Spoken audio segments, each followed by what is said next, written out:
Karena server itu tentunya dia punya algoritma tersendiri buat menentukan kemenangannya.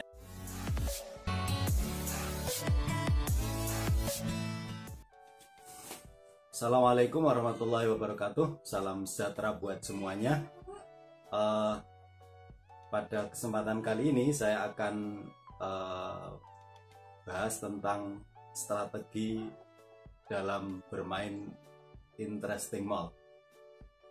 Berbicara tentang interesting mall, ya banyak sekali opini atau banyak sekali orang merumuskan ya dari diagram itu agar bisa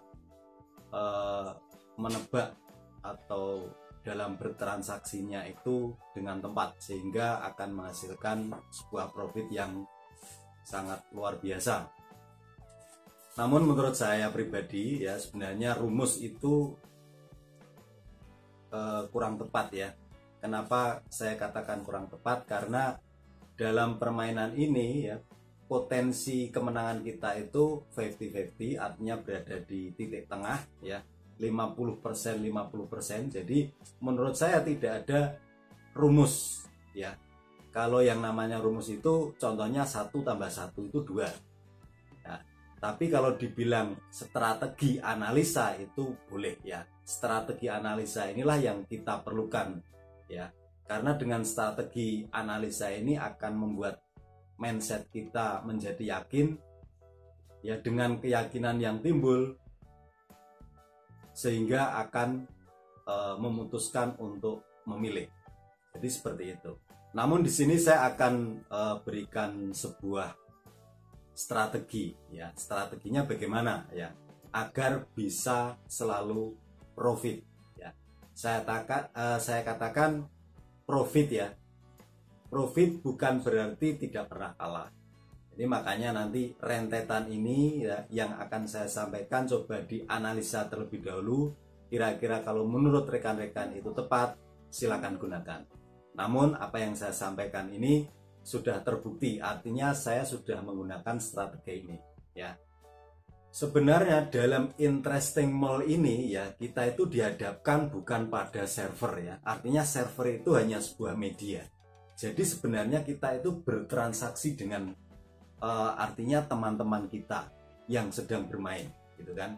Karena server itu tentunya dia punya algoritma tersendiri buat menentukan kemenangannya. Contoh, rekap ganjil 60%, kemudian genap 40%. Pertanyaannya, kira-kira yang akan keluar mana sih? Yang ganjil apa yang genap? Tentunya yang keluar itu yang genap, artinya prosentasenya yang lebih kecil, sehingga dari pihak server atau pihak penyelenggara itu akan mendapatkan keuntungan selisih. Ini analisa, sekali lagi ini analisa saya secara pribadi. Jadi kalau menurut teman-teman itu sependapat ya silakan. Jadi seperti itu. Ini kita sifatnya share ya. Jurus yang akan saya sampaikan yang pertama, goal ya, artinya kita harus tentukan goal setting kita gitu ya. Berapa profit yang akan kita peroleh, berapa waktu atau berapa lama waktu yang akan kita gunakan ya. Setelah tercapai goal yang kita inginkan, tentunya kita mau tidak mau harus berhenti gitu kan. Kalau sudah tercapai tapi masih lanjut terus, itu namanya bukan goal setting gitu. Kemudian yang kedua, manajemen emosional. Jadi kita harus bisa kuasai emosi kita. Jadi bukan hanya transaksi. Lama-lama nanti kita akan emosi. Kalau sudah emosi itu kita tidak bisa mengontrol diri, apalagi yang namanya analisa. Ya, analisnya pasti tidak karuan. Jadi seperti itu.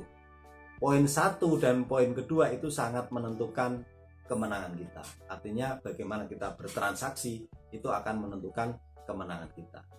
Dan yang ketiga, ini yang saya katakan jurus ya. Jurus ini saya bilang jurus pasti profit ya. Kalau kita menerapkan jurus ini, kita akan profit. Sekali lagi, profit bukan berarti selalu menang di setiap transaksi ya.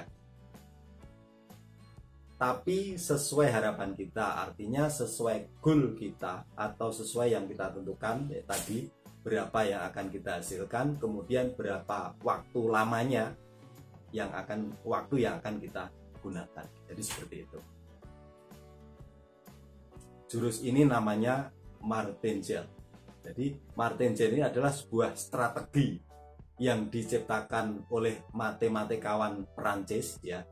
Ini diciptakan untuk transaksi-transaksi online, jadi sangat dasar, namun bukan berarti ajaib.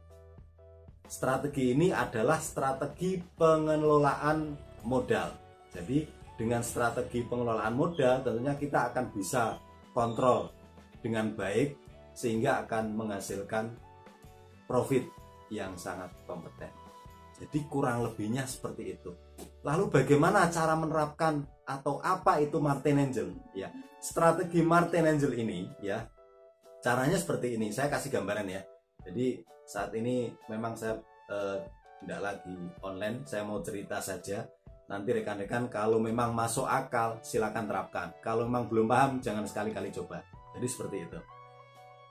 Penerapan martingale ini ya, jadi pada saat kita transaksi satu ya, ternyata gagal. Nah, tadi saya katakan bahwa martingale ini tidak selalu menang, makanya contohnya ini gagal dulu. Kalau tidak gagal ya tidak bisa martingale gitu kan. Yang pertama kita gagal, kemudian di periode berikutnya kita harus transaksi 2 poin ya. Pertanyaannya kenapa kita harus transaksi 2 poin? Karena yang satu itu untuk kompensasi kekalahan kita. Jadi contohnya gini, pada saat kita transaksi Rp5.000 ternyata gagal gitu kan, berarti gagal itu rugi. Berarti di periode kedua kita harus menggunakan 2 poin. Yang 1 poin itu untuk kompensasi kegagalan tadi, yang 1 poin sebagai profit kita. Jadi seperti ini yang dinamakan jurus jitu selalu profit. Pertanyaannya bagaimana pada saat periode kedua gagal lagi? Berarti dilipat gandakan lagi.